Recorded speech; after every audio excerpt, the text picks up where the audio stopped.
We're here to talk about his newest book, Glamour Girls, boasting one of the largest collections of photographs ever published about the world's most celebrated women. How can you argue with that? 1,400 images that spans his entire career, and he's a person who knows everyone, photographs everyone, and if he's not at an event, it seems like someone's missing, so we're very happy to have him here at our event. Patrick McMullan. Well, that was quite a build up there. But before you go, Michael, I have something that I want to. Hi, everybody. I want to show you something because I am donating this photograph of Grace Jones to the museum. And so I'm going to say all the others, and I wanted to just my gift for this. And this is very exciting for me. I couldn't believe hearing all the great things I've done.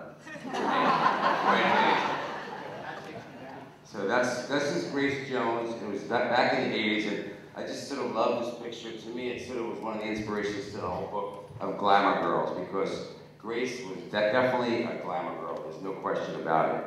So, and it's signed. It's a limited, very limited edition picture. So anyway, all right, thanks. So I guess I can just start with this microphone now. So I don't know. Do I have to change it myself? I think I do.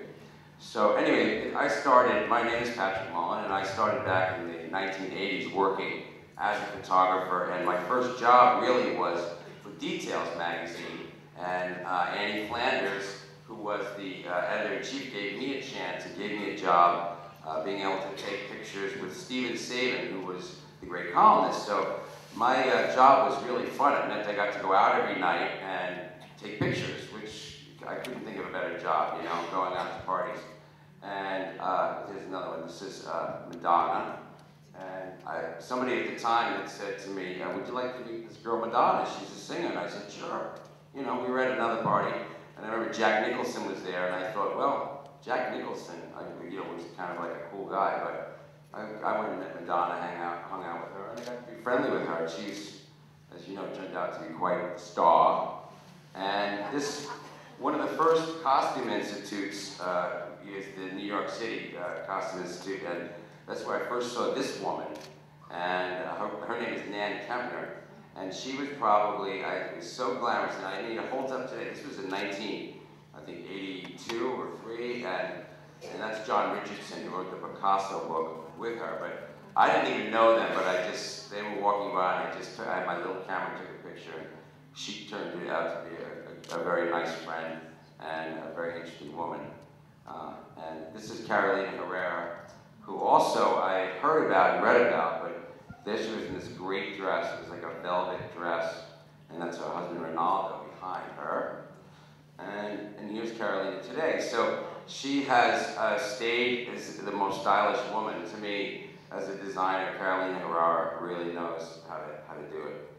And anyway, as I was in the 80s, I worked through the 80s, and it was a lot of fun to go to parties, but eventually I wound up getting the column in Interview magazine, which required shooting color pictures, which was a big switch, because that meant I got to use a lab, and I had a bill, you know, I could send the film to a lab.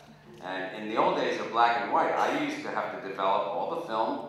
It wasn't to be glamorous or exciting, it was because that was the way I could do it and afford to do it, was to, you know, buy the film, develop it myself. Annie would say, come on, Patrick, we need the pictures today, come on.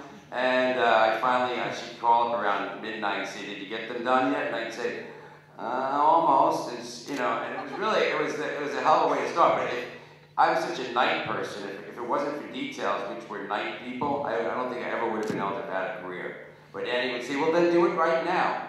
So I'd finally do the pictures, and I'd come in around 4 in the morning, and they were all running around, and she'd say, great, this one's great, that one's good, this one, no, I don't know about that. And that's how I started. But, you know, once I started shooting color, I had slides, and Interview magazine, which I'm now celebrating the 20th anniversary of being an Interview, and I actually worked for a few years before that.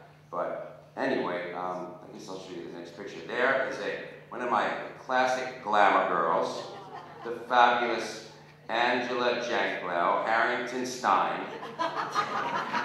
And she really was one of a good friend of mine. You'll meet her a little bit later, but she's always been a very, very glamorous person to me, and very exciting, and introduced me to a whole, as a matter of fact, she took me to the Vanity Fair Oscar party, and I didn't know it, but I wasn't supposed to take pictures there. I just had my pocket camera. But after the party, Graydon had called me up and said, "You took some pictures, can we see them?" And he went crazy. He loved the pictures so much that I got a job working for Vanity Fair, thanks to Angela.